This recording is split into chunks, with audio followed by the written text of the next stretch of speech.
नमस्कार साथियों। अब तक हमने इतिहास के दौरान जो चीज़ें पढ़ी हैं उसमें बहुत महत्वपूर्ण चीज़ें शामिल हैं। जैसे विद्रोह पढ़ लिया हमने आंदोलन पढ़ लिए हैं और 1857 ईस्वी की क्रांति पढ़ ली है, जनजातीय विद्रोह वगैरह ये सारे हो गए हैं। अगर आपने अब तक इस वीडियो को नहीं देखा है ना, तो आप 2 वीडियो तो ज़रूर जा कर के देखिए। एक तो वो जिसमें मैंने बताया कि समय का प्रबंधन कैसे करें, और दूसरा जिसमें मैंने ये बताया है कि कहाँ से क्या सोर्स पढ़ें।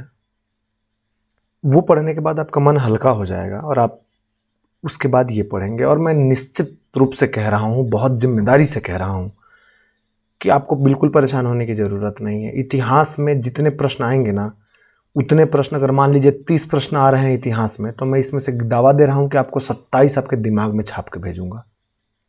और किसी भी सब्जेक्ट का कट ऑफ कितना चला जाएगा, मतलब मान लीजिए अगर आप एग्जाम दे रहे हैं तो बहुत कट ऑफ जाएगा ना। अगर जनरल में है तो 65 जाएगा, इससे ज़्यादा कट ऑफ नहीं जाएगा। हालांकि मैं कट ऑफ एक जल्दी वीडियो लेकर के आऊँगा, इससे ज़्यादा कट ऑफ नहीं जाएगा, इसलिए आप निश्चिंत रहिए। बस आप एक काम करिएगा कि आप जो भी मैं पढ़ा रहा हूँ ना, उसको ठीक से पढ़ लीजिएगा। मत पढ़िए बाहर का सोर्सेस समय, कम से कम इसे पढ़ लीजिए। फिर देखिए कैसे आपका नहीं होता है, कौन रोकता है। एग्जाम निकालना एक टेक्निक है, बस उस टेक्निक में आप महारत हासिल कर लीजिए। बहरहाल हम इससे आगे बढ़ रहे हैं बीपीएससी से, और ऊपर आ रहे हैं कि भारतीय राष्ट्रीय स्वतंत्रता आंदोलन जो हम पढ़ने वाले हैं, उस स्वतंत्रता आंदोलन को हम कितने भागों में बांट के देखेंगे। उसको हम 4 भागों में बांट के देखेंगे। एक तो प्रथम चरण, दूसरा द्वितीय चरण, तीसरा तृतीय चरण, और चौथा जो है, ये मैंने चरण बांटे नहीं है, दरअसल इसी का एक पैरेलल रूप है, जिसको हम कहते हैं चतुर्थ चरण, से क्रांतिकारी चरण भी कहते हैं। ये 2 भागों में बटेंगे, इस पर हम अभी करेंगे विस्तार से चर्चा। और एक अंतिम है अंतिम चरण, जिसमें हम 1942 यानी कि 42 के बाद की जो गतिविधियां शामिल हुई हैं उसको हम ध्यान में रख के करेंगे। ये बहुत महत्वपूर्ण सेक्शन है। अब इस वीडियो से आप स्किप मत करिएगा, देखिएगा इनको। और अंत में मैं एक मास्टर वीडियो लेकर के आऊँगा जिसमें सारे प्रश्न उत्तर होंगे और बहुत विस्तार से उनके ऑप्शनों पर मैं बात करूँगा। तो उस वीडियो को आप जरूर देखिएगा, क्योंकि उस वीडियो से ये तय हो जाएगा कि आपके उत्तर किस में कितने होंगे। ठीक है, बहरहाल आइए हम प्रथम चरण की बात करते हैं। प्रथम चरण 1885 ईस्वी से लेकर के 1905 ईस्वी तक के काल को माना जाता है। और हमने 1885 के पहले जितनी राजनीतिक संस्थाएं थी उस पर एक वीडियो बना दिया है, आप वो ज़रूर देख लीजिएगा। मेरे पास तकनीकी समस्या है, तकनीकी और संसाधनों का अभाव है, मैं वो कर नहीं पा रहा हूँ। और आपको बता दूं कि इस चैनल से जो आय आने वाली है, वो आय हमारे पॉकेट में नहीं जाने वाली है। वो आय से हमने एक स्कूल गोद लिया है, उसमें ये खर्च जाने वाली है। तो ध्यान रखिएगा, आपके समर्थन से ये चलेगा। इस चरण में प्रथम चरण जो है 1885 ईस्वी से लेकर के 1905 ईस्वी तक का है। तो इसमें जो मुख्य नायक हैं, जो एक्टर्स हैं, जो हीरो हैं हमारे, उन हीरो को हम नरमपंथी राष्ट्रवादी या उदारवादी कहते हैं। मतलब देखिए, मैंने पहले वीडियो में ही बताया था कि कहीं भी अगर राष्ट्रवाद का उदय होता है तो अचानक से थोड़े ना हो जाएगा, वो एक प्रक्रिया के तहत होगा, धीरे धीरे होगा। आपके अंदर भी जैसे किसी चीज़ में बदलाव होगा, वो सडनली थोड़े ना हो जाएगा, वो एक प्रक्रिया के तहत होगा, धीरे धीरे बदलाव होगा और अंततः बदल जाएंगे। तो राष्ट्रीय आंदोलन जब हो रहा था उसमें भी सेम सीन था कि पहले तो एक राष्ट्रीयता से लोग ओतप्रोत हुए, राष्ट्रीयता का विकास हुआ। और उस विकास में क्या क्या कारण थे मैंने उस वाले वीडियो में बताया है, जिसमें प्रेस वगैरह ये सब जो छोटे छोटे चीज़ थे, इन सब की वजह से भारत में राष्ट्रीयता का विकास हो गया। लेकिन विकास होते ही क्या ये जरूरी है कि वो एक्टिव हो ही जाए? कतई नहीं। वो अपने एक निश्चित समय सीमा के तहत और एक लिमिटेशन के तहत वो बढ़ेगा। तो स्वाभाविक सी बात है कि उस समय जो पढ़े लिखे लोग होंगे वो पहले उसको पढ़ेंगे, लिखेंगे, गूनेंगे, समझेंगे, तब तक तो उनकी उम्र निकल जाएगी। और 60+ उम्र का व्यक्ति जो होगा, क्या आपको लगता है कि वो लड़ेगा, मतलब डंडे से प्रहार करेगा या क्रोधित होकर लड़ेगा? कतई नहीं। वो कैसे लड़ेगा? वो विचारों से लड़ेगा, वो कागजों से लड़ेगा। इसीलिए हम उनको उदारवादी कहते हैं। क्यों? क्योंकि वो लिबरल हैं। वो चाहते तो हैं परिवर्तन, लेकिन परिवर्तन एक प्रक्रिया से चाहते हैं। वो चाहते हैं सिस्टम में रह के चेंज करना, वो सिस्टम से बाहर नहीं जाना चाहते हैं। आपके घर में कोई बदलाव आएगा तो आप अपने घर में सोचिए ना, आपके पिताजी बदलाव चाहेंगे और आप बदलाव चाहेंगे, क्या अंतर नहीं होगा? पिताजी प्रक्रिया के तहत लेकर के आएंगे, दादाजी उससे भी जटिल प्रक्रिया आराम आराम से करेंगे वो। लेकिन आप और हम हम तुरंत तूफान मचा देंगे, क्योंकि हमारा खून एकदम नया है। तो ये जो लोग थे, ये सारे लोग बहुत पढ़े लिखे एलिट क्लास के लोग थे। दिक्कत इनकी ये थी कि ये एकदम धीरे धीरे चाहते थे बदलाव करना। कौन कौन से लोग थे?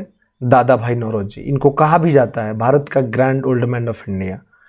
ये भारत के वयोवृद्ध पुरुष हैं। अच्छा, मैं एक और बात बता दूं, देखिए मुझे हिंदी लिखने में परेशानी होती है, मैं हिंदी सही से नहीं लिख पाता हूं, तो अगर आप उसे जज करेंगे ना तो इसमें आपका नुकसान हो जाएगा। मैं इतिहास बहुत अच्छा पढ़ा सकता हूं, लेकिन उसको लिख नहीं पाता हूं, क्योंकि हिंदी में मेरा थोड़ा हाथ टाइट है। बहरहाल पढ़ाऊंगा मैं पूरा हिंदी में ही। तो दादा भाई नौरोजी जो थे, वो बहुत बौद्धिक व्यक्ति थे, बहुत नैतिक व्यक्ति थे। मराठी थे, पारसी भी थे, और मैं इनके बारे में कुछ बातें बता दूं जो परीक्षा में अब तक पूछे गए हैं, मैं उन्हीं पर सीधे चर्चा करूंगा। दादा भाई नौरोजी ने ही भारत को सबसे पहले ये बताया कि भारत के धन को इंग्लैंड वाले यहाँ से लेकर के सोख के ले जा रहे हैं और इंग्लैंड में छोड़ दे रहे हैं। अगर आपको याद होगा मैप में, तो आप देखेंगे कि ये भारत हो गया। मुझे नीचे वाला हिस्सा ही बनाने आता है। तो यहाँ से वो लोग धन चूसते थे, और इधर से यहाँ यूरोप में इंग्लैंड हुआ करता था, इधर दक्षिण अफ्रीका के नीचे से यूरोप में इंग्लैंड हुआ करता था, यूरोप में ले जाते थे। लेकिन कैसे ले जाते थे, कितनी चालाकी से ले जाते थे, जरा आप गौर करिएगा। इंग्लैंड वाले धन क्या करते थे कि यहाँ आते थे, यहाँ से कच्चा माल खरीदते थे, कच्चा माल खरीद करके यहाँ से ले जाते थे वापस इंग्लैंड। इंग्लैंड में क्या करते थे कि मशीन बिठा रखे थे, कपड़ा बुनने वाला और भी सब चीज़ें को मशीन ही होती थी उनके यहाँ। लेबर उतने नहीं, मशीन ज़्यादा काम करते थे।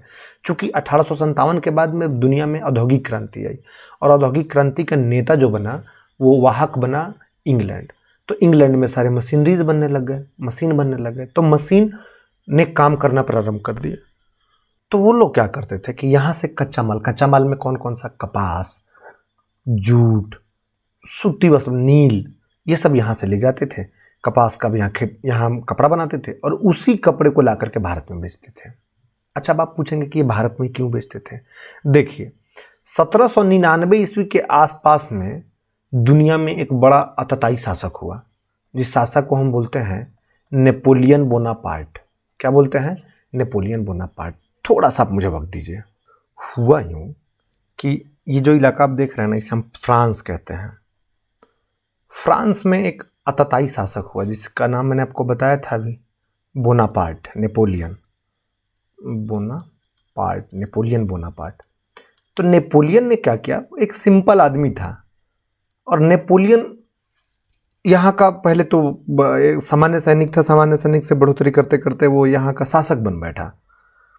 मतलब एक प्रक्रिया के तहत वो शासक बन बैठा, पूरा देश को कब्जा लिया अपने कब्जों में, और उसके बाद वो बड़ा तानाशाह बन गया।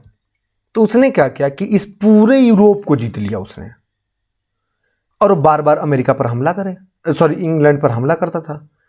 इंग्लैंड बच निकलता था। तब उसने क्या किया, एक दिमाग लगाया नेपोलियन ने, इंग्लैंड का पूरा व्यापार ही काट दिया इसके साथ। अब इंग्लैंड इस यूरोप के साथ में व्यापार ही नहीं कर सकता था। हालांकि इसमें उसके कई दुश्मन देश थे जो छटपटा रहे थे निकलने के लिए। तो उस स्थिति में इस इंग्लैंड वालों ने अपना व्यापार भारत में करना जारी रखा, और वो भारत में अपना व्यापार करने लगे। अब जब ये भारत में व्यापार करने लगे, ये कहानी बता रहा हूं मैं 1799 के बाद, यानी 1800 के आसपास की, तब ये भारत में खूब केंद्रित व्यापार करने लगे। अब वो भारत से कच्चा माल लाते थे, और फिर भारत में उसी माल को ले जाकर के बेचते थे। तो पूरा का पूरा 100% इनका केंद्र जो हो गया, सेंटर जो हो गया इंग्लैंड वालों का, इंडिया जैसा कंट्री हो गया, भारत जैसा देश हो गया। अब उस हालत में वो क्या करता था कि भारत से कच्चा माल ले आता था। अब भारत में छूट बहुत सारी मिल रखी थी उसे। कच्चा माल का मतलब मैं कपास जैसे चीज़ों से कह रहा हूँ, नील, अफीम वगैरह, इन सब चीज़ों से कह रहा हूँ। तो कच्चा माल यहाँ ले आता था, और अब कपास से यहाँ कपड़े बनाता था, और कपड़े बना करके वो भारत के बाजार में ले आता था। अब उसे कपास ले आया तो उसने टैक्स नहीं दिया, भारत से निर्यात किया ना उसने, तो उसने भारत को टैक्स नहीं दिया। दूसरा, जब वो यहाँ से कपड़ा बना करके भारत के बाजार में जाता था तो उसका भी टैक्स नहीं देता था। इस क्रम में वो जो यहाँ उसकी लागत होती थी, उतनी ही लागत में माल वहाँ पहुँच जाता था इंडिया में। अब वो जो बेचता था उसे प्रॉफिट होता था। और वो भारत में बाजार इतना सस्ता कर देता था, क्योंकि अब सोचिए किसी भी चीज़ को 4 मजदूर मिलकर काम करें और एक मशीन काम कर देगा, तो स्वाभाविक सी बात है मजदूर वाली चीज़ें महंगी होंगी, क्योंकि आपको 4 लोगों की मजदूरी देना पड़ेंगे, और एक मशीन उसके एक आदमी की मजदूरी में ही वो काम कर देगा और जल्दी भी कर देगा। तो भारत में क्या होता था कि जब वो माल पहुंचता था तब वो सस्ता हो जाता था, और भारत में जो घरेलू स्तर के उद्योग थे, जैसे कालीन, कपड़ा वगैरह बनाने के उद्योग, ये सारे उद्योगों में लोग अपने हाथ से बनाते थे, तो ये उद्योग वाले त्राहिमाम करने लगे, क्योंकि ये महंगा होता था भारत वाला माल, और वो इंग्लैंड से बना करके लाता था, वो सस्ता होता था। धीरे धीरे स्थिति ऐसी बनी कि यहाँ लोग कपड़ा बनाना ही बंद कर दिया, क्योंकि खरीदेंगे ही नहीं लोग खरीदेंगे सस्ता माल। आज के डेट में भी सस्ता माल खरीदते, इसलिए तो हम चाइना के ऊपर निर्भर हो गए हैं, और चाइना का माल और हमारा मार्केट में आता है तो धमाल मचा देता है। दिवाली हमारे यहाँ होती है और हम लड़ियाँ उसकी लगा लेते हैं, पटाखे हम बजाते हैं उसके। तो चाइना का जो स्थिति है एग्जैक्टली वही स्थिति उस समय इंग्लैंड की हुआ करती थी। वो सारा माल भारत में ठेल देता था, अब भारत के लोग उसे खरीदने लगे, और भारत के जो लोकल उद्योग वाले थे वो सारे बंद हो गए, और इस तरह से भारत में कुटीर उद्योग का नाश हो गया। मतलब जो छोटे छोटे उद्योग थे भारत में खत्म हो गए, और अब इंग्लैंड वाले ऑर्डर देकर के कच्चे माल का उत्पादन करवाने लगे, मतलब खेती करवाने लगे, जिसमें कपास, नील, ये सब खेतियां हैं। आप देखेंगे कि नील की क्रांति हुई थी। वो नील की क्रांति क्यों हुई थी? क्योंकि वो नील की खेती किसान करना चाहता नहीं था। वे अंग्रेज जाते थे, उसके साथ में अनुबंध करते थे, मतलब कॉन्ट्रैक्ट कर लेते थे कि हम तुम्हें इतना पैसा देंगे, तुम्हें खेती करना पड़ेगा, और पैसे में भी, नील में भी वो सस्ते दर पर अनुबंध करते थे। किसान त्राहिमाम करके रह जाता था। अब स्थितियां भयावह होने लगती थी तो वो आंदोलन करते थे। इसलिए देखेंगे अधिकतर आंदोलन किसानों ने जो किए हैं वो कच्चे माल की वजह से ही किए हैं। बहरहाल, तो उस हालत में दादा भाई नौरोजी जैसे पढ़े लिखे लोग, जो कि बहुत एलिट क्लास में रहते थे, इन लोगों का उदय हुआ। और ये लोग क्या करते थे? ये लोग सरकार से डायरेक्ट लड़ नहीं पा रहे थे। क्यों? क्योंकि अभी तो इनके अंदर ही ताजी ताजी राष्ट्रीयता का विकास हुआ था। अब ये समझ ही नहीं पा रहे थे कि कैसे करना चाहिए, और चूंकि इनको पद का लालच भी था, अंग्रेज इनको सम्मान भी देते थे। अब देखेंगे कि दादा भाई नौरोजी उसी इंग्लैंड में जाकर के, जो इंग्लैंड हमारे यहाँ शासन कर रहा है, उसके इंग्लैंड के सांसद बनेंगे, सदस्य बनेंगे, वहाँ उनके कंट्री में जाकर के राजनीति करेंगे, नेतागिरी करेंगे। ये तो सोचिए इनका क्या कद रहा होगा। दादा भाई नौरोजी की असिस्टेंट हुआ करती थी मैडम भिकाजी कामा। वो भिकाजी कामा ने जर्मन में जाकर के स्टुअर्ट में भारत का झंडा पहली बार फहराया था 1905 ईस्वी में। पूछा हुआ सवाल इसलिए बता रहा हूँ। तो सोचिए कितने बड़े व्यक्ति रहे होंगे। भारतीय आंदोलन की माँ कहा जाता है उनको। किनको? मैडम भिकाजी कामा को। वो इनकी असिस्टेंट हुआ करती थी, पीए हुआ करती थी। तो आप सोच रहे हैं दादा भाई नौरोजी का कद क्या रहा होगा। मतलब बहुत बड़े कद के व्यक्ति थे। ये मान के चलिए कि ये उस समय के शशि थरूर थे, वर्तमान के शशि थरूर नहीं है, उस समय के शशि थरूर थे। वैसे ही थे फिरोज शाह मेहता, ये मुंबई के बड़े कद्दावर नेता हुआ करते थे। सुरेंद्रनाथ बनर्जी, ये बंगाल के बड़े कद्दावर नेता हुआ करते थे।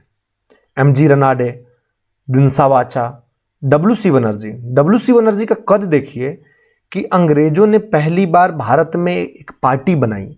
उस पार्टी का नाम रखा क्या? कांग्रेस। और इसका अध्यक्ष किसको बनाया? इसका अध्यक्ष बनाया व्योमेश चंद्र बनर्जी को, डब्ल्यूसी बनर्जी को।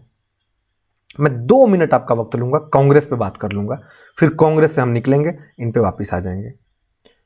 कांग्रेस, कई लोग आरोप लगाते हैं कि कांग्रेस का गठन जो हुआ वो अंग्रेजों के दिमाग की उपज थी। उसका आधार क्या होता है थोड़ा बारीकी से समझिएगा, सारा काम धाम बंद करके इस बात को समझ लीजिएगा, ताउम्र याद रहेगा। कांग्रेस के ऊपर आरोप ये लगाते हैं कि जैसे मान लीजिए कि आपके मोहल्ले में, आपके गांव में, आपके खानदान में कोई समस्या आ गई। जैसे आपके गांव में लाइट कट गई है, पड़ोस के गांव में खूब लाइट है, पूरे पड़ोस के गांव में खूब लाइट है, बस आप ही गांव में लाइट नहीं है, ट्रांसफार्मर जली हुई है। छोटा सा उदाहरण, आप गौर करिएगा। और लोगों ने क्या किया, पड़ोस के गांवों ने, वो पटाखे बजा रहे हैं, दिवाली मना रहे हैं। आपके यहाँ दिवाली का त्यौहार है, आप कुछ नहीं करने पा रहे हैं। तब आप लोग ने माहौल बना करके कहा कि ऐसा करते हैं, हम चलते हैं बात करने, किससे? बिजली ऑफिस में। और आपके गांव में से कम 50 एक लोग लाठी डंडा भाला लेकर के गए, 50 लोग बिजली ऑफिस में बात करने। बिजली ऑफिसर बाहर निकला, बोला ऐसा करिए, आप लोगों में से कोई एक व्यक्ति मेरे पास आ जाइए जिससे मैं बात करूंगा, अपनी समस्या रख सके मेरे पास। अब स्वाभाविक सी बात है ना कि आप सब लोगों को, आप सब लोग, तो आप में से एक व्यक्ति जाएगा उसके अंदर और जाकर के डील करके बात करेगा। उसमें क्या होगा ना कि आप सारे गांव वाले का गुस्सा खत्म हो जाएगा। वो एक व्यक्ति आपका बात लेकर रखेगा, वो जो मान के आ जाएगा ना वो आप मान लेंगे। वो अंदर जाएगा, वो बिजली के अधिकारी क्या बात करेगा क्या नहीं, कह देगा कि 3 बार तुम्हारे गांव में लाइट आएगी, समझा देगा उसको, वो व्यक्ति समझ जाएगा, वो आके आपको समझाएगा और आप मान जाएंगे। क्योंकि आप सबका कलेक्टिव गुस्सा वो एक व्यक्ति के ऊपर केंद्रित हो गया और वो एक व्यक्ति लेकर गया और खाली होकर आ गया। तो कांग्रेस ने यही चाल चला कि पूरे भारत भर का एक कलेक्टिव गुस्सा के लिए एक पार्टी बना दो। और जैसे ही पार्टी बनी, फिर उसने क्या किया कि उसमें से एक व्यक्ति को निर्धारित कर दिया कि ये तुम्हारा प्रेजेंट करेगा, मतलब ये पार्टी में जो कुछ लोग हैं ये तुम्हारी पूरे भारत भर का बात रखेंगे, मतलब तुम्हारे भारत भर का गुस्सा अब ये 3 आदमी व्यक्त करेंगे। और ये 3 आदमी या 5 आदमी या 2 आदमी जो आएंगे मेरे पास में, मैं ये डील करूंगा कि सही है या गलत है। तो कांग्रेस की जिस व्यक्ति ने स्थापना की वो एक अंग्रेज प्रशासनिक अधिकारी था, असैनिक था, लेकिन पूछा हुआ बात है इसलिए मैं बोल रहा हूं, असैनिक था, असैनिक अधिकारी था। आप घटना चक्र में देखिएगा ऊपर ही लिखा होगा, ये असैनिक अधिकारी था। नाम था इस व्यक्ति का A.O. Hume, Elon Octavian Hume, ये इसका असली नाम था। ये वहां का ऑफिसर था, रिटायर हुआ, इंडिया में आया और इसने दिमाग लगा करके कांग्रेस की स्थापना की। ध्यान रखिएगा, कांग्रेस का नाम असली कांग्रेस नहीं था, पहले कुछ और नाम था, बाद में कांग्रेस रखा गया 1885 ईस्वी में। तो 1885 ईस्वी में कांग्रेस की स्थापना की निर्धारित मुहूर्त तय की गई कि दिसंबर महीने में इसकी स्थापना करनी है। तो वह कि कहां स्थापना की जाएगी, तो समय जगह मुकर्रर की गई कलकत्ता में, और महीना था दिसंबर, कि दिसंबर में कलकत्ता में इसको स्थापना किया जाएगा, उसी में सब लोग आएंगे। लेकिन एक दिक्कत यह आ गई कि कलकत्ता में उसी साल फ्लैग फैल गया। माफ कीजिएगा शायद मुझे याद नहीं है, मैं रिकॉल नहीं कर पा रहा हूं खुद का, कि वो पुणे में शायद तय हुआ था या कोलकाता में। अब आप में से अगर किसी को याद होगा तो कमेंट कर दीजिएगा, मैं उसको करेक्ट कर लूँगा खुद को। देखिए, सीखने की उम्र मेरी भी और आपकी, हर व्यक्ति ताउम्र सीखता रहता है, तो मैं समान के चल रहा हूँ कि मैं भी सीख ही रहा हूँ, आप भी सीख ही रहे हैं। बहरहाल, तो क्या हुआ कि उन्हीं दोनों में से किसी एक जगह पे शायद तय हुआ, लेकिन अंततः वो हुआ नहीं, मतलब वहाँ बैठक हुई नहीं, क्योंकि फ्लैग फैल गया या कोई बीमारी फैल गई। तो इसको स्थापित किया गया कि मतलब मुंबई ले जाया गया, कि बम्बई में एक स्कूल था, स्कूल आप लिख लीजिएगा अपने कॉपी पे, गोकुलदास तेजपाल संस्कृत, देख रहे हैं अंग्रेज लोग संस्कृत के स्कूल में पहुंच रहे हैं, संस्कृत विद्यालय। यहां पे पहली बार कांग्रेस की बैठक बुलाई गई, पहली बार, इन द फर्स्ट टाइम। और इतना ही नहीं, इसमें टोटल 72 लोगों ने भाग लिया, इसमें टोटल 72 लोगों ने भाग लिया। और जो महत्वपूर्ण सदस्य थे उसमें यही लोग थे, कौन कौन? दादा भाई नौरोजी, फिरोज शाह मेहता, दिनसा वाचा, क्या नाम है उनका, कैटी तेलंग, राघवाचारी, यही लोग मुख्य लोग थे। तो इन लोगों को जब वहां बुलाया तेजपाल में, तब इनको समझाया एजेंडा कि देखो ऐसा है। अच्छा, ध्यान रखिएगा, उस वक्त जो गवर्नर जनरल था, जिसे हम वायसराय कहते थे, वायसराय का नाम था डफरिन वायसराय था। इसीलिए पूछेगा आपसे कि बताइए कांग्रेस के स्थापना के समय में कौन था वायसराय, तो आप क्या बताएंगे? डफरिन। 1885 की बात मैं कर रहा हूं, दिसंबर महीने में हुई थी ये, 28 दिसंबर डेट था एग्जैक्ट। तो उन्होंने कांग्रेस की स्थापना तो करवा दिया और कांग्रेस में वो सारे लोग आ भी गए। पहला अध्यक्ष उन्होंने WC बनर्जी को बनाया, और ये एक तरह से संदेश था, अब चाहे जो कुछ भी हो, लेकिन अंग्रेजों ने अगर इसमें एफर्ट लगा रहे हैं तो स्वाभाविक सी बात थी कि चलना तो उन्हीं के हिसाब से था। अच्छी बात यह हुई कि कांग्रेस धीरे धीरे अंग्रेजों के गिरफ्त से निकलने लगा और भारतीयों के हाथ में आ गया, और फिर बाद में इसी कांग्रेस ने हमें आज़ादी दिलाई। तो ये सारे लोग उसके मेंबर हुआ करते थे, और ये सारे लोग ये सोचते थे कि भाई कांग्रेस का एक तरह से वो थिंक टैंक, मतलब वो इंडिया का थिंक टैंक है। भारत में जो समस्याएं हो रही हैं उन समस्याओं को ये लोग, जो ये दादा भाई नौरोजी, फिरोज शाह मेहता और बनर्जी वगैरह ये लोग हैं, ये सारे लोग अंग्रेजों के सामने रखेंगे और अंग्रेज उस पर सुधार की कार्रवाई करेंगे या सुधार करेंगे। वह शुरुआती सालों में देखेंगे तो आप यही पाएंगे कि इन लोगों ने सुधार किया भी, हम देखेंगे अभी तुरंत आगे कि इन लोगों ने क्या क्या किया। तो स्वाभाविक सी बात थी कि ये सारे लोग नरमपंथी थे, राष्ट्रवादी थे। हाँ, राष्ट्रवाद चूंकि नई नई अभी उपज थी ना, मैंने आपको बताया ना कि चूंकि 18वीं शताब्दी खत्म होने के तुरंत बाद में एक नया जो देश में माहौल बना, फिर 19वीं शताब्दी के प्रारंभ से जो भारत में समाजवादी सुधार आंदोलन होने लगे और समाज में सुधार की वजह से जो क्रांति होने लगी, ये 1885 के आसपास आते आते तक इस स्तर तक आ गई थी कि लोग समझने लगे थे कि हाँ, भारत में राष्ट्रवाद की जरूरत है, भारत राष्ट्रवाद का एक प्रणेता हो सकता है, भारत भी क्यों नहीं इंडिपेंडेंट कंट्री हो सकता है। अगर इंडिपेंडेंट कंट्री वो हो सकते हैं, वो हम पे शासन कर सकते हैं, तो हम स्वतंत्र क्यों नहीं हो सकते हैं उनसे। तो ये सारी भावनाएं आ रही थी, लेकिन उतनी गुणता से नहीं आ रही थी जो 1905 के बाद में आने लग गई। आप ये 20 साल का एक तरह से पाएंगे संक्रमण फेज पाएंगे।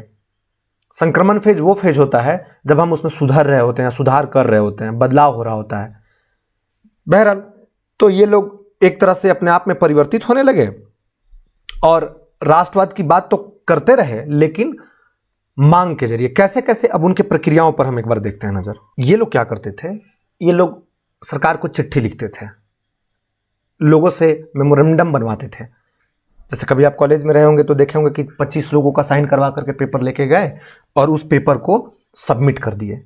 तो वैसे ही वो करते थे कि 25-50 लोगों का पेपर लेकर के जाते थे, सिग्नेचर करवा करके, और अंग्रेजों को सौंपते थे।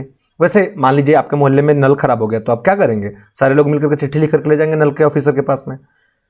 तो वैसे ही वो लोग करते थे। वो लड़ नहीं पाते थे, गुस्सा होकर नहीं बोल पाते थे, वो सब कुछ चाहते थे लेकिन कानून के दायरे में। उनका सरकार से मोह था, वो सरकार के खिलाफ नहीं जाना चाहते थे। वो नहीं चाहते थे कि हम सरकार के खिलाफ जाकर के बात करें, क्योंकि वो चाहते थे कि यार अगर इनको हटा भी देंगे तो फिर करेगा कौन। उनके पास प्लान नहीं था। और चूंकि तुरंत पहले इस 1885 के तुरंत पहले 30 साल मान के चलिए आप, 1850 के आसपास, 57-60 मान लीजिए, मतलब 25 साल पहले वो देख चुके हैं कि बिना योजना की एक पार्टी में एक मामला फेल हुआ है, हमारे लाखों लोग मारे गए, कत्ल किए गए हैं। तो इसीलिए ये लोग सरकार में आस्था तो रखते थे, लेकिन अनुनय विनय के तहत। किसके तहत? अनुनय विनय के तहत, मतलब संवैधानिक प्रक्रियाओं के तहत। इसीलिए धीरे धीरे कांग्रेस के लोगों ने सरकार से आस्था तो रखी, लेकिन मनमुटाव वाली। और सरकार ने कांग्रेस को शुरू में इज्जत तो बहुत दिया, बाद में इज्जत नहीं दिया। वो ऐसे पता चलेगा। प्रारंभ में सरकार का जो दृष्टिकोण था वो कांग्रेस को लेकर के बड़े तटस्थ था। जिस साल कांग्रेस बनी थी उसी साल डफरिन ने कोलकाता में सबको गार्डन भोज दिया था, मतलब उद्यान भोज हम उनको बोलते हैं। सबको बुलाया था, सारे मेंबरों को, सारे मेंबर उसमें गए थे, उसमें खाना खा के आए थे। एक व्यक्ति था जो उसमें भी नहीं गया था। कौन वो आप कमेंट कीजिएगा, अगर आपने कभी इतिहास पढ़ा होगा तो बताइएगा। एक व्यक्ति था जो नहीं गया था, और वो व्यक्ति उस समय तक कांग्रेस की इतनी बड़ी पार्टी चला रहा था बगल बगल, बाद में उसने कांग्रेस में मिला लिया उस पार्टी को। फिर वही डफरिन जिसने उद्यान भोज दिया था वो बाद में कठोर होने लग गया, और उसकी कठोरता की स्थिति इस स्तर पर आ गई कि 1888 ईस्वी में उसने एक भाषण में कहा कि कांग्रेस थोड़ी सी जनता का प्रतिनिधित्व करने वाली संस्था है।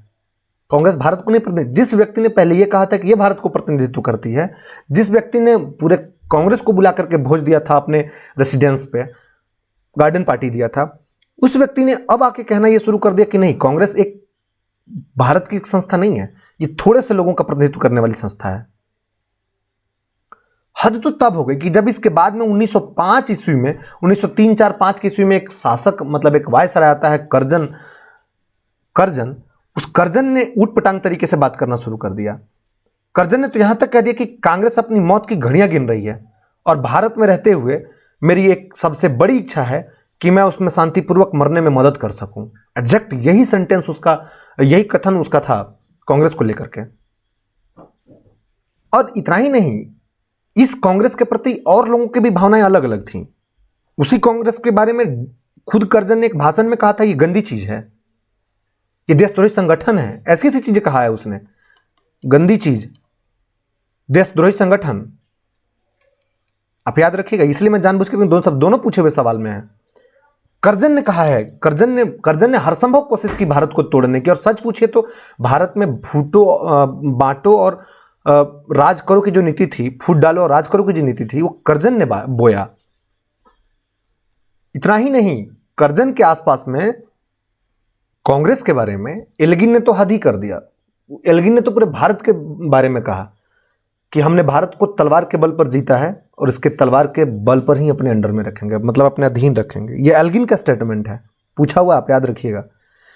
तो कांग्रेस धीरे धीरे सरकार से दूर होने लग गई और स्थितियां यूं हुई कि सरकार ने नोटिस जारी करके अपने स्टाफ को, अपने कर्मचारियों को ये निर्देशित किया कि ये लोग कांग्रेस में नहीं जाएंगे, कांग्रेस में जो जाएगा वो नौकरी छोड़ देगा।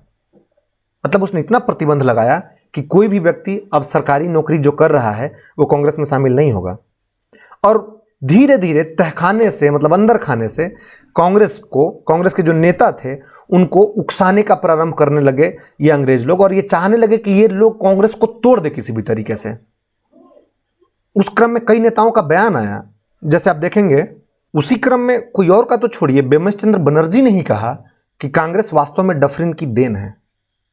लाला लाजपत राय ने कहा कि डफरिन के दिमाग की उपज है कांग्रेस सम्मेलनों को शिक्षित भारतीयों का राष्ट्रीय मेले की संज्ञा दिया। ये वही लोग थे जो बाद में कांग्रेस के कर्ता धर्ता बने। ये सारे जो नेताओं ने बयान दिया है ना, ये किसी न किसी परीक्षा में पूछा गया है और बीपीएससी इसमें बहुत फेवरेट रही है, एक्सपर्ट रही है, वो पूछती रही है। इसीलिए आप इन नेताओं का बयान को याद रखिएगा। जो मैंने अभी बोले हैं ना, आप वीडियो पॉज करिएगा, कॉपी कलम उठाइएगा, नोट कर लीजिएगा। बिमल चंद्र बनर्जी ने कहा था कि कांग्रेस वास्तव में डफरिन की देन है। आरसी दत्त ने कहा था ब्रिटिश सरकार की एक पूर्व निश्चित योजना का परिणाम है कांग्रेस। बाल गंगाधर तिलक, अभी हम तिलक को बहुत विस्तार में पढ़ेंगे। तिलक ने कहा था कि यदि वर्ष में हम एक बार मेढक की भांति टर्राएं तो हमें कुछ नहीं मिलेगा। वो इसलिए इन्होंने कहा ये बात क्योंकि साल भर में एक ही बार कांग्रेस की बैठक होती थी, दिसंबर महीने में। और दिसंबर महीने में कांग्रेस की जब बैठक होती थी तो उसी में जो बातें होती थी रखी जाती थी। दिक्कत ये होने लग गई कि भाई साल भर की समस्याओं को एक बार तुम याद रख पा रहे हो कि नहीं रख पा रहे हो, उसमें ले जा करके रखो। ऊपर से ये नेता अंग्रेजों के पास जाएंगे, कहेंगे कि नहीं कहेंगे, तलवे चाटते रह जाएंगे। तो ये बड़ा दिक्कत होता था। इसलिए अब बाल गंगाधर तिलक की वजह से कांग्रेस टूटेगी। बाद में हम 1905-7 तक जब आएंगे तो देखेंगे कि कैसे वो कांग्रेस पर हावी होने की कोशिश करते हैं और टूटते हैं। और उनके जो लोग होते हैं, जिसमें हम लाल बाल पाल बोलते हैं, लाला लाजपत राय, बाल गंगाधर तिलक और बिपिन चंद्र पाल, ये तीनों के तीनों कांग्रेस से खफा होते हैं। हालांकि बाद में 2 लोग बन जाते हैं अध्यक्ष, इत्तेफाक से बाल गंगाधर तिलक अध्यक्ष नहीं बन पाते हैं। लेकिन बाल गंगाधर तिलक का योगदान भारत में ये है कि बाल गंगाधर तिलक अगर ना होते तो महात्मा गांधी न बन पाते। महात्मा गांधी की पूर्ववर्ती हैं वो, मतलब महात्मा गांधी की तमाम चीज़ें जो महात्मा गांधी करना चाहते थे वो काम बाल गंगाधर तिलक ने पहले किया है और वो माहौल बनाया है। और माहौल उनका उस स्तर पे बना है कि महात्मा गांधी जब आते हैं भारत तो उनको बहुत एडवांटेज मिलता है। और जब महात्मा गांधी मर जाते हैं, बाल गंगाधर तिलक जब मर जाते हैं तो खुद कहते हैं महात्मा गांधी कि अब मेरा बचाव चला गया, मतलब जो मेरा डिफेंड करता था वो व्यक्ति चला गया। महात्मा गांधी और बाल गंगाधर तिलक में बहुत चीज़ समानताएं मिलेंगी। महात्मा गांधी भी धार्मिक व्यक्ति हैं, उनका भी गीता में बहुत यकीन है, वो गीता को दूसरी माता कहते हैं। बाल गंगाधर तिलक भी धार्मिक व्यक्ति हैं, वो धर्म में बहुत यकीन रखते हैं, वो हिंदुत्व धर्म में बहुत यकीन रखते हैं। वो महात्मा गांधी भी भारत में राम राज्य चाहते हैं। बाल गंगाधर तिलक शिवाजी जयंती वहाँ पे शुरू करते हैं, महाराष्ट्र में शुरू करते हैं। और मराठा में शिवाजी जयंती जो अभी मनाया जाता है ना, और गणपति उत्सव, ये बाल गंगाधर तिलक ने शुरू किया था, तो वो शुरू करते हैं। देखिए समानताएं कहाँ कहाँ हैं।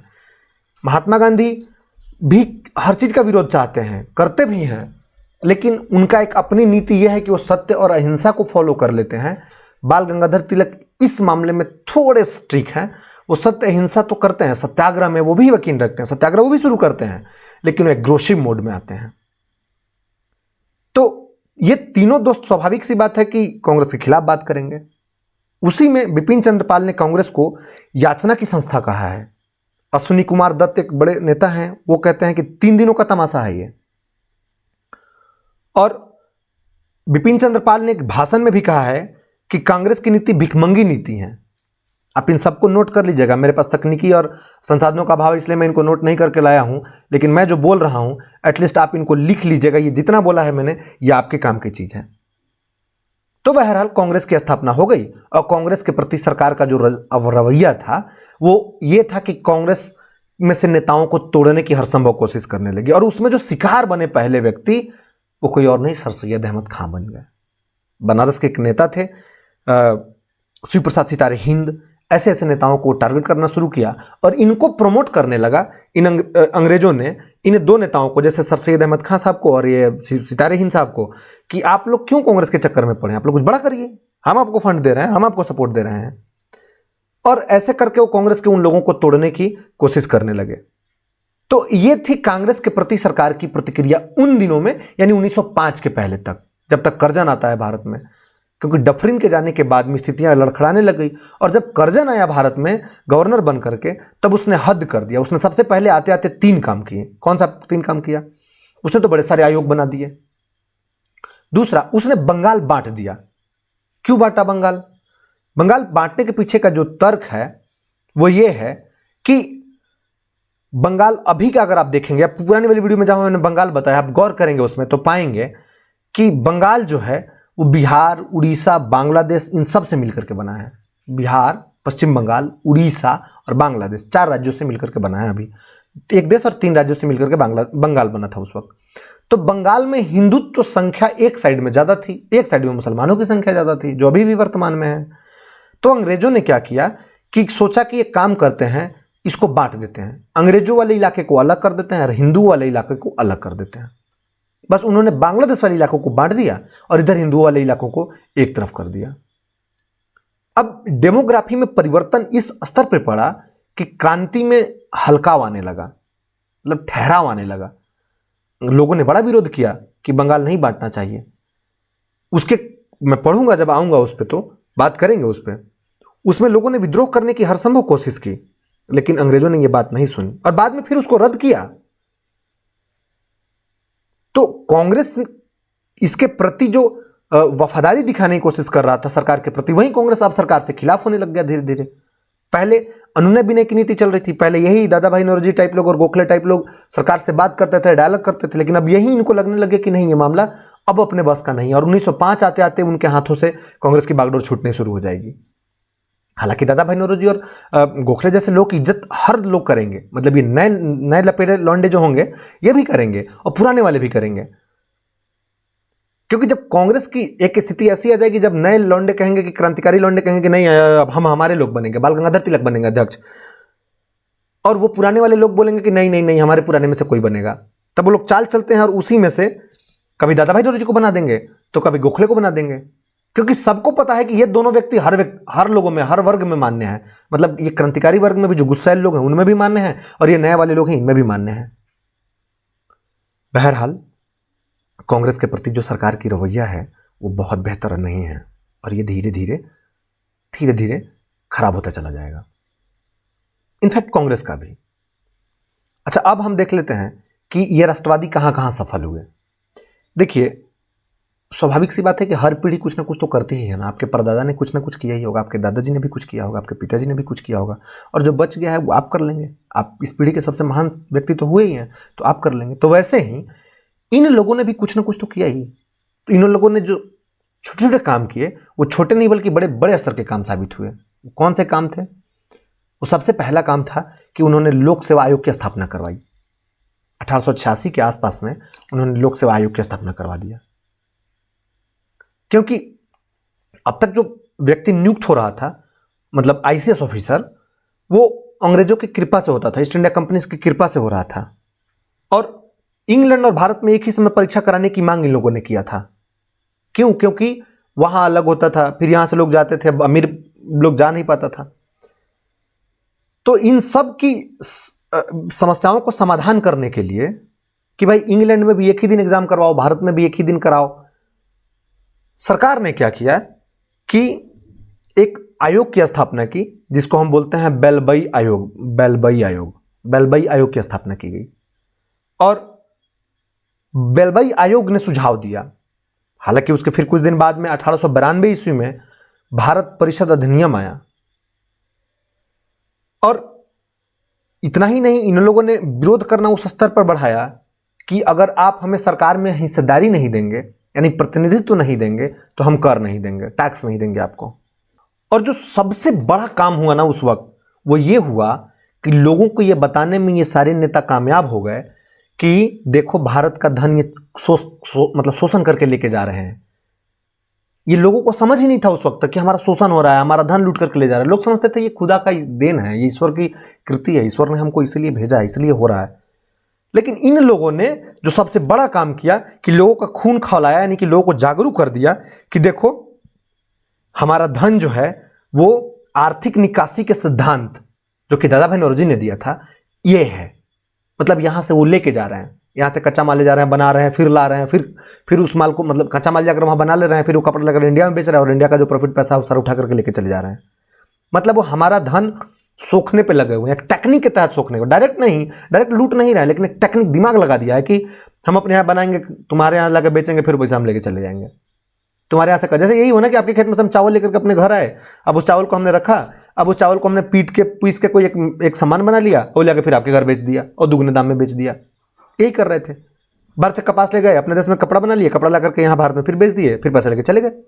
तो ये चीज समझाने में खास करके 2-3 नेताओं का बड़ा योगदान था, जिसमें आरसी पमदत्त का या इनका दादा भाई नौरोजी का, ये लोग बड़े एक्टिव हुए और इन लोगों ने लोगों को समझाने में खूब सफलता पाई। और इसी के साथ साथ पैरेलल वो पॉलिटिकली एक्टिव हो, मतलब करने शुरू कर दिए लोगों को राजनीतिक जागरूकता दिखाना, राजनीति के प्रश्नों पर बात करना सिखा दिया। खास करके उन लोगों को जो इस वक्त बहुत पढ़ लिख रहे थे। ये वो वक्त है जब भारत में एजुकेशन की एक तरह से क्रांति आई थी, लोग पढ़ना चाह रहे थे। देखेंगे इसी के तुरंत बाद सुभाष चंद्र बोस जैसे लोग राष्ट्रीय पटल पर निकल करके आएंगे, अरविंद घोष जैसे लोग राष्ट्रीय पटल पर निकल करके आएंगे। अरविंद घोष आईसीएस का एग्जाम दिए, पास हो गए, और उसमें घुड़सवारी का एग्जाम होता था, उसी में फेल हो गए, पेपर पास हो गए, घुड़सवारी में फेल हो गए। सोचिए, अधिकतम उम्र 21 वर्ष थी, उसमें व्यक्ति लंदन जाकर के पास हो जाए, फिर भारत और क्रांति में भाग लेने लगे। सुभाष चंद्र बोस सेलेक्ट हो गए, फिर बोले कि अरे यार तुम रखो अपनी नौकरी, तुम्हारे नौकरी से मेरे घर का रोटी ही बेहतर है, और वापस लौट करके आ गए। तो ये एजुकेशन क्रांति का उस समय चल रहा था, और उसी वक्त ये लोग जनता को राजनीतिक प्रश्नों पर शिक्षित और एकबद्ध करना प्रारंभ कर दिए थे, और जो कि बहुत हद तक सफल हुआ। ये बहुत बड़ी सफलता मानी जाएगी। अगर ये लोगों को जागरूक ना कर पाते तो क्या लगता है आपको, लोग राष्ट्रीय आंदोलन पर कूद पड़ते? नहीं कूद पड़ते। इसीलिए बहुत सारे लोग इन प्रारंभिक राष्ट्रवादियों को गाली बकते हैं। गलत है, क्योंकि इन लोगों ने नींव बनाई है। क्या आप अपने परदादा को गाली देंगे? क्या वो चाहे कितने भी अनपढ़ रहे होंगे, आप पीएचडी कर लेंगे, आप नौकरी करने लग जाएंगे, लेकिन क्या आप, आपके घर में आपकी मां अनपढ़ होंगी तो आप उनको गाली देंगे? क्या आप उनको इज्जत नहीं, सम्मान नहीं देंगे? वो एक कहावत है ना कि होगा उसके गले का हार बहुत खूबसूरत, लेकिन मेरे मां के मंगलसूत्र से कीमती थोड़े ना है, वो ज्यादा कीमती है। आप होंगी बहुत खूबसूरत, लेकिन आप मेरी महबूबा से ज्यादा खूबसूरत थोड़े ना हो सकते हैं। मेरी महबूबा मेरे लिए खूबसूरत है।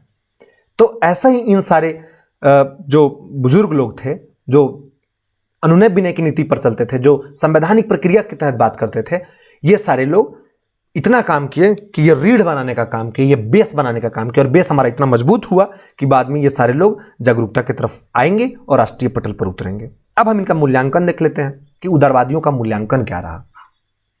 देखिए, मैंने पहले ही बताया कि ये लोग क्या करेंगे। बुजुर्ग व्यक्ति तो प्रार्थना करेंगे ना। आपको अगर थाने में पुलिस वाला पकड़ करके लेके चला जाता है तो आपके दादाजी या आपके पिताजी जाकर के वहाँ लड़ते तो नहीं है ना, ग्रोशिप तो नहीं होता ना, वो प्रार्थना करेंगे कि माई बाप मेरे बेटे को छोड़ दीजिए, मेरी बेटी को छोड़ दीजिए।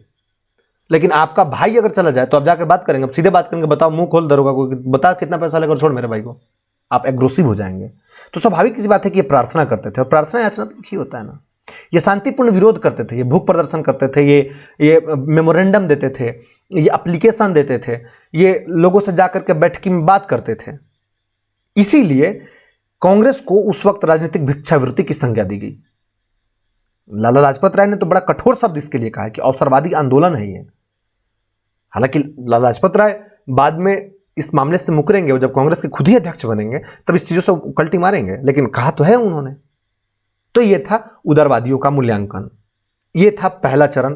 पहले चरण में जो विकास हुए हैं वो विकास में हमने बात कर ली कि कैसे कैसे डेवलप हुआ है। अब हम पढ़ते हैं दूसरा चरण, जो कि 1905 से लेकर के 1919 तक होगा। राष्ट्रवाद लिखा गया था। देखिए, 1905 में मैंने बताया ना कि उस समय भारत में एजुकेशन फैल रहा था, क्योंकि नई नई भारत में शिक्षा आई थी, नए नए आयोग बन रहे थे, नए तरह के भारत में शिक्षा की जो पद्धतियां थी वो शुरू हो रही थी। तो अंग्रेजी सीखने के प्रति कोलकाता या उसके आसपास के लोग, मतलब बंगाल के पूरे आसपास के लोग बड़े एक्टिव हुए, और वो लोग सीखना शुरू किए। वो गए, लंदन गए, वहां पढ़े, कुछ फॉरेन गए, वहां पढ़े, पढ़ के इंडिया में लौटे। तो उन्होंने देशों को देखा, देश के साहित्य को देखा। और उस समय भारत में भी आप पाएंगे कि एक बहुत बड़े व्यक्ति निकल करके आते हैं जिनका नाम रविंद्रनाथ टैगोर है। गुरुदेव उनको कहते हैं। गुरुदेव भारत में रचना करते हैं, और भारत में तरह के एजुकेशन थॉट्स बढ़ने लगते हैं। तो स्वाभाविक सी बात है कि जब भाषा का विकास होगा, आपको जैसे मान लीजिए कि हिंदी आती है तो आपने हिंदी की पुस्तकें पढ़ी, हिंदी के बड़े सारे नोबेल पढ़ लिए, लेकिन अगर आपको अंग्रेजी भी आती है और आपने कभी धोखे से 5 पॉइंट समवन या चेतन भगत की कोई भी उपन्यास, the last girls in the room number 420, अगर ये ऐसी पुस्तकें पढ़ ली, या माई लास्ट विश ऐसी पुस्तकें पढ़ ली, तो आपको एक अंग्रेजी साहित्य का भी ज्ञान हुआ। या मान लीजिए अगर आप इंग्लैंड की कोई साहित्य पढ़ ली, वैसे ही आप मान लीजिए कि रसियन बुक पढ़ लिया, रसियन भाषा आपको आ गई, आपने रसियन कोई नोवेल पढ़ ली या कोई नोकोविस का कोई बुक पढ़ लिया, तो आप सोचिए आपको वहां की भी कल्चर का पता चलेगा। तो आप सोचेंगे यार वहां क्या होती है, वहां कैसे बदलते हैं। ठीक भारत में भी वही हुआ। भारत में ये नेता जो इस समय लोग निकल रहे हैं वो कई भाषाओं को पढ़ रहे हैं, और खास करके अंग्रेजी पढ़ रहे हैं, स्पेनिश पढ़ रहे हैं, हिब्रू पढ़ रहे हैं। देखा ना आपने, 5, 6, 12 भाषाओं को जानते थे राजा राम मोहन राय, तो कैसे परिवर्तन हुआ। हालांकि हमने आपसे प्रॉमिस किया कि हम सारे नेताओं का एक अलग वीडियो लेकर के आएंगे, हम जल्दी लेकर के आएंगे जैसे ही मुझे समय मिलता है। अभी हम वो पढ़ा दे रहे हैं जो बहुत महत्वपूर्ण है आपके लिए। तो वो 12 भाषाओं को पढ़ा तो उनके अंदर में क्रांति फैली, और क्रांति फैली तो उन्होंने सबसे पहले मूर्ति पूजा का विरोध कर दिया। प्रश्न उठाना शुरू कर दिया कि बताओ मूर्ति का पूजा ही क्यों करें अगर ईश्वर नहीं है इसमें तो, और अगर ईश्वर हर जगह ही है तो फिर एक मूर्ति की पूजा क्यों करें। ऐसे से प्रश्न उठने लगे। तो इन लोगों ने, इस समय के जो लोग हैं वो 2 तरह के लोग निकलेंगे। एक तो निकलेंगे उग्र राष्ट्रवादी। उग्र राष्ट्रवादी धारा के जो समर्थक हैं उसमें आत्म बलिदान, स्वतंत्रता की भावना और प्रबल देश प्रेम, और इतना ही नहीं, उस साथ में विदेशी शासन के प्रति घृणा है, ये उग्र राष्ट्रवादी बनेंगे। और ये सब क्यों बन रहे हैं? क्योंकि विदेशों से असर पा रहे हैं। वो विदेशों में देख रहे हैं कि क्या हो रहा है। उसी समय रसिया में, उस समय फ्रांस में, या उस समय इटली में, इन सारे देशों में परिवर्तन हो रहे हैं। इन परिवर्तनों को वो भांप रहे हैं, देख रहे हैं, वो टॉल्स्टॉय जैसी पुस्तकों को पढ़ रहे हैं। बड़े सारे दार्शनिकों का भारत पर प्रभाव पड़ रहा है। उन प्रभावों की वजह से ये लोग बिखरना शुरू हो रहे हैं। बिखरना का मतलब अपने विचारों में अपने बदलाव ला रहे हैं, और ये उग्र राष्ट्रवादी होते जा रहे हैं। अब ये एक जवान होने की अवस्था है। मतलब अब तक व्यक्ति शिशु काल में था, अब जवान हो रहा है, यानी उग्र राष्ट्रवादी। देश चाहिए भाई, तुम चाहे कुछ भी करो, हम तुमसे नफरत करते हैं। ये वाली स्थिति आ गई है, टसन जैसा मामला आ गया है। और एक दूसरा वर्ग है क्रांतिकारी वर्ग। अब क्रांतिकारी वर्ग तो क्रांति में यकीन रखेगा ना, तो हमेशा वो क्रांतिकारी रहेगा। वो मार पीट, कूट पीट, इस सब पर यकीन रखेगा, लूटपाट, इस सब पर यकीन रखेगा। अच्छा, आप सोचिए, जो उग्र राष्ट्रवादी थे वो अंग्रेजों से नफरत करते थे, तो क्या वो विदेशी वस्तुओं से मोहब्बत करते होंगे या नहीं करते होंगे? आप तर्क सोचिए जरा सा।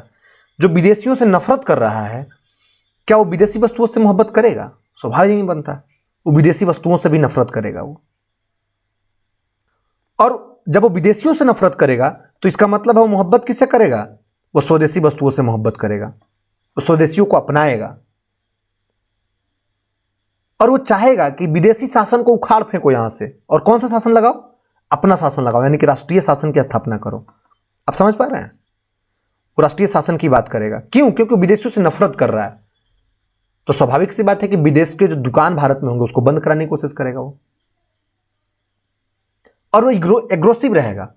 इन सब विचारधाराओं में जो कुछ लोग निकल करके आएंगे, जिसमें हम नाम लिए थे, कंपेयर भी किया था महात्मा गांधी साहब से, वो आपको तिलक मिलेंगे।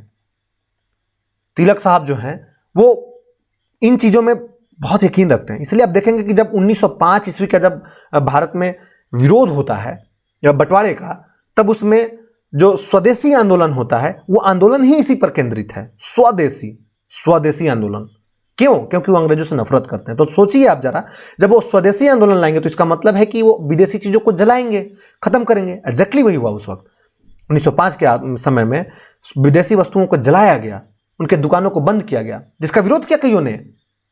इनफैक्ट रविंद्रनाथ टैगोर ने विरोध किया, महात्मा गांधी तक ने विरोध किया, लेकिन नहीं, इन्होंने उसको किया तो किया, मतलब जलाया तो जलाया।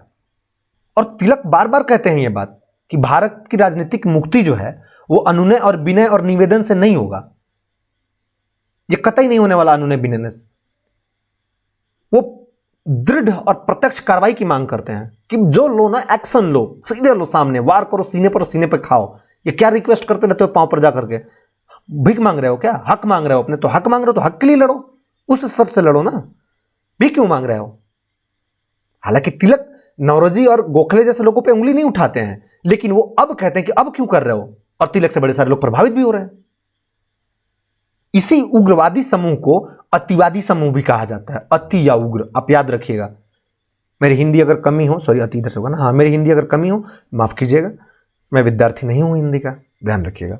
तो अति या उग्रवादी जो हैं ये इतने एक्साइटेड हैं कि इनसे लोग इन्फ्लुएंस हो रहे हैं, और इतने इन्फ्लुएंस हो रहे हैं कि एक कतार बनता जा रहा है इनके पास में। लीड इसमें बाल गंगाधर तिलक करेंगे, लेकिन पीछे से जो लोग आएंगे उसमें अरविंद घोष, बिपिन चंद्र पाल, लाला लाजपत राय, ऐसे ऐसे लोग आ जाएंगे। सोचिए, बिपिन चंद्र पाल और लाला लाजपत राय और अरविंद घोष तो इतने पढ़े लिखे व्यक्ति हैं, वो वहां से पढ़े हैं जिस कॉलेज से न्यूटन ने पढ़ा है। लंदन में कॉलेज है, मैं मिस कर रहा हूं, उस कॉलेज से, लंदन में जिस कॉलेज से वो पढ़े हैं उसी कॉलेज से न्यूटन ने पढ़ा था, उस कॉलेज से पढ़ के आए हो अरविंद घोष। और वो प्रभावित किससे हो रहे हैं? इंडिया में संस्कृत पढ़ने वाले व्यक्ति बाल गंगाधर तिलक से, क्योंकि बाल गंगाधर तिलक एग्रेसिव बात कर रहे हैं और वो आंदोलन का हिस्सा बनना चाह रहे हैं, उग्र आंदोलन का हिस्सा बनना चाह रहे हैं। इसलिए आप देखते होंगे कि बहुत पढ़े लिखे लोग व्यक्ति कभी कभी वामपंथ की तरफ चला जाता है, नक्सलाइट बन जाता है, या बहुत, अगर आपको यकीन नहीं हो तो एक मैं मूवी का नाम बता रहा हूं, लव एंड वार जहानाबाद करके आया था वेब सीरीज, उसमें आप देखेंगे। या आप राष्ट्रीय पटल पर देखिए ना, बहुत अच्छी विश्वविद्यालय से पढ़ा हुआ व्यक्ति कन्हैया वामपंथ की तरफ थे, अब कांग्रेस में आ गए। तो वो कोई दुम्मत की बात नहीं है कि बहुत पढ़ा लिखा व्यक्ति क्रांतिकारी बन के ना, बल्कि वो उग्रवादी बन जाए, वो आतंकवादी बन जाए। जैसे आप ओसामा बिन लादेन को देख लीजिए, अलकायदा को देख लीजिए, पढ़े लिखे व्यक्ति थे, इंजीनियर था वो, कितने लोग का कत्ल मचाया। और बहुत पढ़ा लिखा व्यक्ति मुड़ सकता है, वो प्रभावित हो सकता है किसी के विचारों से। विचार से प्रभावित होने के लिए बहुत पढ़ने की जरूरत नहीं है, वो 2 मिनट का कार्य है, कोई किसी के विचारों से इन्फ्लुएंस हो जाता है। जैसे किसी लड़की को कोई लड़का 2 मिनट में मोहित कर लेता है, सम्मोहित कर लेता है, या कोई लड़की किसी लड़के को 2 मिनट में सम्मोहित कर लेती है।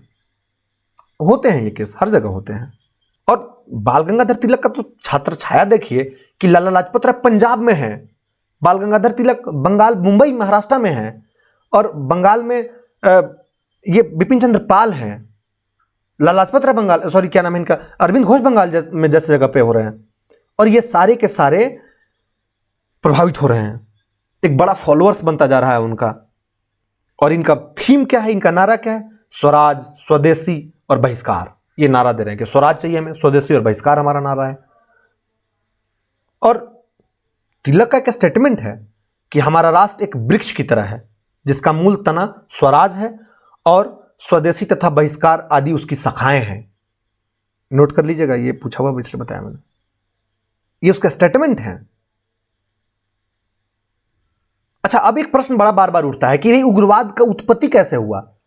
ये उग्रवाद जो है, इसकी उत्पत्ति का कारण क्या था? अब तक तो सब शांति चला रहा था, भारत के तो मूल में शांति है। महात्मा बुद्ध की जमी, महात्मा बुद्ध से शांति शांति होते होते महात्मा तुलसीदास तक आ गया, और तुलसीदास तक शांति की बात होती चली गई। हिंदुत्व पर इतने खतरे आए लेकिन किसी ने उंगली नहीं उठाई। लेकिन इसके बाद ऐसा क्या हुआ कि अचानक से लोग बंदूक उठाना शुरू कर दिए? ये बदलाव होना क्यों शुरू हुआ? इसके कई सारे रीजन है। पहला रीजन तो यही है कि शुरू में कांग्रेस जो उनके तरफ था, सरकारों के मतलब ये अंग्रेजों के तरफ था, इससे लोग खफा होने लग गए। इनफैक्ट अरविंद घोष ने एक बार कहा कि कांग्रेस श्रमिक वर्ग से दूर है और राष्ट्रवादी है और यह पूर्णतः असफल है। ये अरविंद घोष का स्टेटमेंट है कांग्रेस के बारे में। हालांकि अरविंद घोष की कहानी ये है कि वो पढ़ने के बाद भारत में आते हैं और अलीगढ़ में एक कांड होता है, उस कांड में वो पकड़े जाते हैं, जेल में चले जाते हैं। अलीगढ़ का मतलब है अलीगढ़, वो बंगाल में अलीपुर शायद उसको बोलते हैं, अलीपुरा बोलते हैं। अलीपुर कांड होता है, उसमें पकड़े जाते हैं, जेल जाते हैं, और जेल में पुलिस शायद इतना पीटती है उनको, वो जब निकलते हैं तो कहते हैं कि नहीं, अब हम देश सेवा नहीं करेंगे, अब हम सनातन सेवा करेंगे। और वो चले जाते हैं, औरविली आश्रम बनाते हैं पुडुचेरी के पास में, और महर्षि अरविंद बन जाते हैं। कहते हैं कि हमको रात में जेल में श्री कृष्ण दर्शन दिए और बोले कि तुम देश की सेवा छोड़ करके धर्म की सेवा करो। इतनी पिटाई की होगी, मेरा अपना मानना है कि कूटा होगा उनको अंग्रेजों ने, इतना दम भर हड़काया होगा कि भागो नहीं दम छोड़ा देंगे तुम्हारा। एक बार पिटा के बस दिमाग ठिकाने लग गया। मजाक कर रहा हूँ, देख लीजिएगा अपने हिसाब से, अब गाली मत दीजिएगा। तो कांग्रेस के प्रति इन लोग का नफरत हो गया। दूसरा, कुछ घटनाएं उस वक्त ऐसी घटी जैसे मिस्र, फारस और टर्की की जनता ने स्वतंत्रता संग्राम में सफल हो गए। वो लोग गुलाम थे, वो लोग उन्हें आवाज उठाई और वो सफल हो गए। और उसी वक्त भारत में यानी 1892 ईस्वी में भारतीय राष्ट्रीय अधिनियम जो आया, उसमें प्रशासन में भारतीकरण तथा विधान निर्माण का कार्य किया गया। भारत में पहली बार लेजिस्लेचर असेंबली आई। असेंबली का मतलब जो अभी देखते हैं ना, जहां मुख्यमंत्री बैठते हैं उसे हम असेंबली कहते हैं, या प्रधानमंत्री बैठते हैं उसे संसद कहते हैं। तो यह सिस्टम भारत में पहली बार आया, और सबको उम्मीद था कि ये विधान का निर्माण जो होगा, इसमें जो लोग बैठेंगे वो जनतांत्रिक आधार पर जाएंगे, मतलब चुन करके जाएंगे, लेकिन अंग्रेजों ने इन सबको निराश कर दिया। इनफैक्ट उन जो अनुनय विनय करने वाले लोग थे, नरम दल वाले लोग थे, उनको भी वो पूरा निराश कर दिया, उनको भी नहीं पूछा। इसी से चिढ़ करके लाला लाजपत राय ने कहा कि शिकायत दूर करने और रियायतें प्राप्त करने के 20 वर्ष से अधिक प्रयत्न के परिणाम स्वरूप उन्हें रोटी के स्थान पर पत्थर मिला। आप बस एक आखिरी लाख याद रखिएगा कि उनको रोटी के स्थान पर क्या मिला? पत्थर मिला। उन्होंने मांगा था रोटी, लेकिन मिला क्या? पत्थर। अब सरकार के इस उपेक्षापूर्ण व्यवहार से उग्रवादी नेताओं ने सरकार के विरुद्ध कठोर कदम उठाने का विवश हो गए। पहले ये सब भी तो थे नॉर्मल, लेकिन अब ये सब जब सरकार ने इनको हाशिए पर कर दिया, लात मार के एक तरफ कर दिया। आपकी महबूबा आपको छोड़ के किसी और से बात करेगी तो आप चिढ़ेंगे, स्वाभाविक सी बात है। तो उस समय महबूबा हुआ करते थे ये लोग, अब इनको छोड़ करके वो चिढ़ गए। तो इन लोगों ने अब एक तरह से एक्शन लेने का शुरू किया और धीरे धीरे वो उग्रवादी बनते चले गए, अतिवादी बनते चले गए। और ठीक इसके पैरेलल उसी वक्त भारत में दयानंद सरस्वती जैसे लोग उत्पन्न होंगे जो धर्म के माध्यम से, अध्यात्म के माध्यम से देश को एक करेंगे। उसी समय विवेकानंद हो जाएंगे। उसी समय ये जो आध्यात्मिक धड़े के लोग हैं, ये आध्यात्मिक धड़े के लोग के साथ साथ एक ऐसी प्रणाली विकसित होने लग जाएगी जो प्रणाली स्वतंत्रता की बात करेगी। और इन सब में एक दही मतलब दाल में घी का काम करने वाली महिला आएंगी, उनका नाम है एनी बेसेंट। वो आयरलैंड से भारत में आएंगी और वो भारत में आकर के एक तरह का क्रांति का उद्गार कर देंगी। इनफैक्ट एनी बेसेंट ने तो यहां तक कह दिया कि ये जो हिंदू प्रणाली है ना, ये पश्चिमी सभ्यता से बढ़कर है। जिस अंग्रेजों में एक मैकाले आया था और उसने कहा था कि पूरे एशिया की सारी पुस्तकें यूरोप के पुस्तकालय के एक खंड के, मतलब एक अलमीरे के खंड के पुस्तक के बराबर भी नहीं है। उधर की एक महिला आकर के भारत में ये कह रही है कि मतलब भारत की जो हिंदू सभ्यता, हिंदू प्रणाली है, वो पूरा पश्चिम के हिंदू प्रणाली से बहुत बढ़ के है। तो स्वाभाविक सी बात है, कॉन्फिडेंस बढ़े। और अरविंद घोष जैसे लोग जो लंदन में जाकर के पढ़ते हैं, नौकरी पाते हैं, नौकरी को लात मार के आते हैं, वैसा व्यक्ति इंडिया में आकर के ये कह रहा है कि नहीं हमारी संस्कृति बेस्ट है, ना ईस्ट और वेस्ट, और हमारा मतलब इंडिया इज बेस्ट, इस टाइप के जब थीम लेकर के आ रहे हैं तो स्वाभाविक सी बात है कि कॉन्फिडेंस बढ़ेगा ही बढ़ेगा। एक तीसरा कारण यह है कि उसी वक्त भारत में बीमारियों का शुरू होगा, एक तरह की आपदा। जैसे अभी कोरोना आया था ना 2021-20 में, तो इसी टाइप का उस समय प्लेग फैलता था और इलाके के इलाके मारे जाते थे। और खास करके महाराष्ट्र, अभी वर्तमान में उत्तर प्रदेश मान लीजिए, मध्य प्रदेश मान लीजिए, बिहार मान लीजिए, इन सारे इलाकों में, छत्तीसगढ़ मान लीजिए, इन इलाकों में इतना फैलता है कि लोग मरने लगते हैं और अंग्रेज लापरवाह रहते हैं। इससे और ये अग्रेसिव होते हैं कि यार हम पे शासन कर रहे हो, हमारा सरकार अपने आप को कह रहे हो, और जब हमारे लोग मर रहे हैं तो तुम बैठे हुए हो, ये तुम दोगले नीति कहां से लेके आ रहे हो। इसीलिए ये और उग्रवादी होते जाते हैं। और प्रेस का विकास हो ही चुका था, तो प्रेस के माध्यम से पत्रिकाएं निकल रही हैं, खबरें निकल रही हैं। अब यहां का खबर वहां जा रहा है, बंगाल का खबर बिहार आ रहा है, बिहार का खबर महाराष्ट्र जा रहा है। तो महाराष्ट्र में क्या हो रहा है, बिहार का व्यक्ति पढ़ रहा है, बिहार में क्या हो रहा है, ये बंगाल का व्यक्ति पढ़ रहा है। तो ये सारे आपस में कनेक्ट हो रहे हैं। अब तक तो संचार नहीं था ना, ये संचार अब उनके पास था, लेकिन अब ये संचार पत्र पत्रिकाएं, मैगजीन्स और अखबार पढ़े जा रहे हैं, जिसमें लोगों की बातें फैल रही हैं। और जब लोगों की बातें फैलेंगी तो लोग उससे प्रभावित होंगे। स्वाभाविक सी बात है, जब लोग प्रभावित होंगे तो गुस्सा होंगे। आपने अभी ज्योति मौर्य वाली कांड सुनी होगी ना, आपको कैसे पता चला और आपका गुस्सा क्यों आ रहा है कि ज्योति मौर्य को पढ़ाया, आईएएस बना दिया, मतलब पीसीएस बना दिया, और वो ज्योति मौर्य अपने पति को छोड़कर चली गई। कौन सही है कौन गलत है मैं जज करने वाला कोई नहीं होता हूं, मैं कर भी नहीं रहा हूं, लेकिन आप पढ़ तो रहे ना, और आप घर बैठे बैठे जज कर रहे हैं कि यार ज्योति को यह काम नहीं करना चाहिए था, ज्योति ने गलत किया, वो ऑफिसर बनकर अपने पति को छोड़ दी, पति ने तो पढ़ाया था।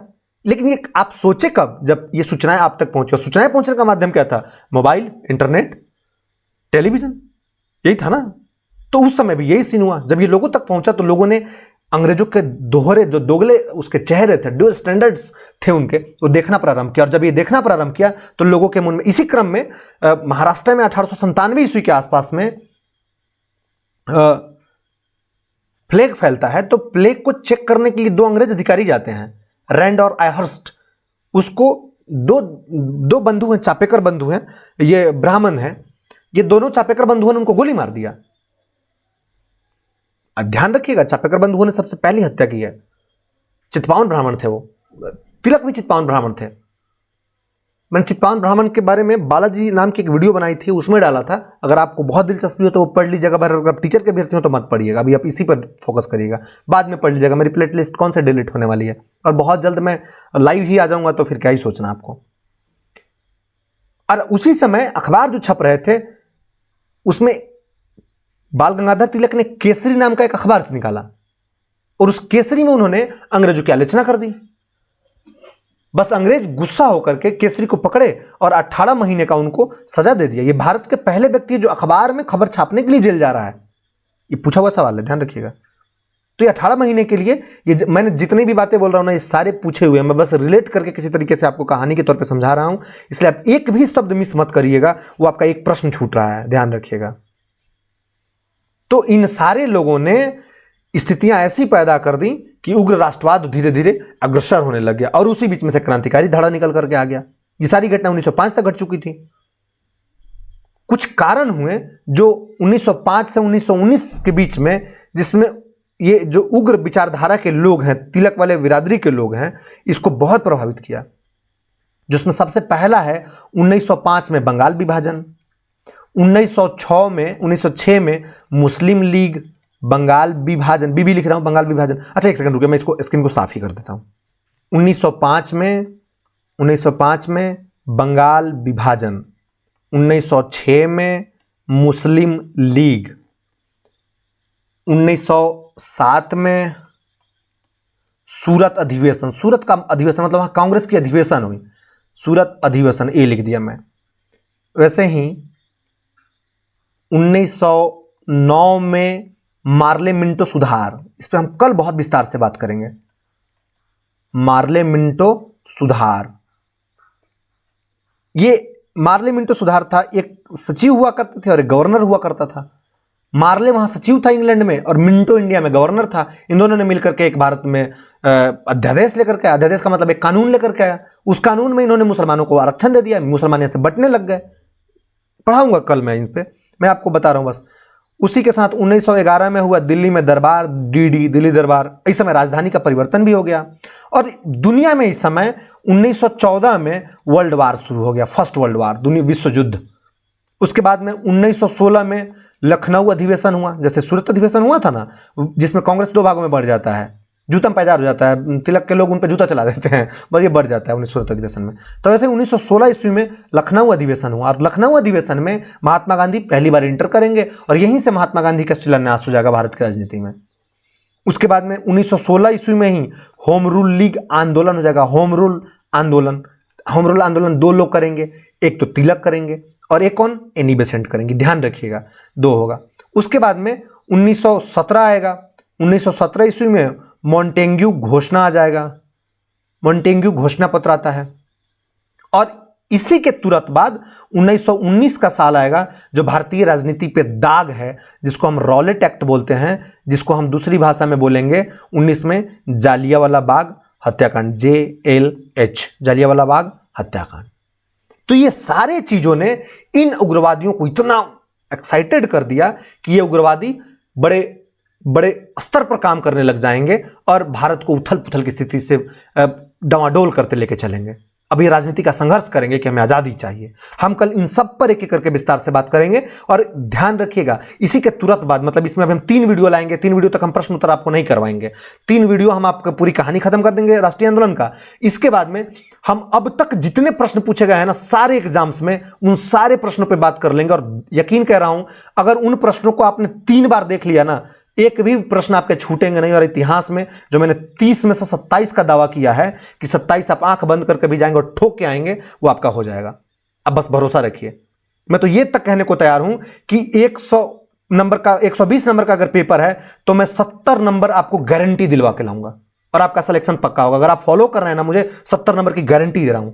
मैं जैसे हिस्ट्री की पूरी क्वेश्चन करवाऊंगा ना, वैसे ही मैं पॉलिटी की पूरी क्वेश्चन करवाऊंगा, और मैं वैसे ही बिहार स्पेशल की पूरी क्वेश्चन करवाऊंगा, और उसी के साथ मैं करंट अफेयर की पूरी क्वेश्चन करवाऊंगा। अगर आपने मेरी हिस्ट्री की क्वेश्चन देखी होगी तो बस आप उन क्वेश्चनों को देख लेंगे ना, आपका कोई नहीं रोकेगा। आपके मन से जो डर है ना कि हमसे ये बीपीएससी इतने लोग हैं, 25 लाख फॉर्म भरे हैं, डरिए मत, आपका सिलेक्शन होगा, मैं दावे से कह रहा हूं। अब बस देखिए इसको। मैं एक तुरंत वीडियो लेने वाला हूं जिसमें कट ऑफ कितने रहेंगे और क्या क्या अभी हमें करने की जरूरत है फॉर्म भरने के तुरंत बाद में, उस पर होगा। चलिए, तो आज के लिए बस इतना ही, हमें इजाजत दीजिए। अगर हमने कोई त्रुटियां की होंगी तो हमें माफ करेंगे आप। आज के लिए बस इतना ही। जय हिंद। और एक आखिरी शिकायत है कि आप सब्सक्राइब और लाइक्स नहीं कर रहे हैं। प्लीज, आपका ये इस चैनल के लिए बहुत जरूरी है। ये चैनल ग्रो करेगा ना तो हजारों लोग फ्री में पढ़ेंगे। अच्छे अच्छे टीचरों को हम लेकर के आ रहे हैं। बस अभी कोशिश हमारी शुरू हुई है। आप एक बार इसको बढ़ाइए, इसको आपसे निवेदन है, प्लीज।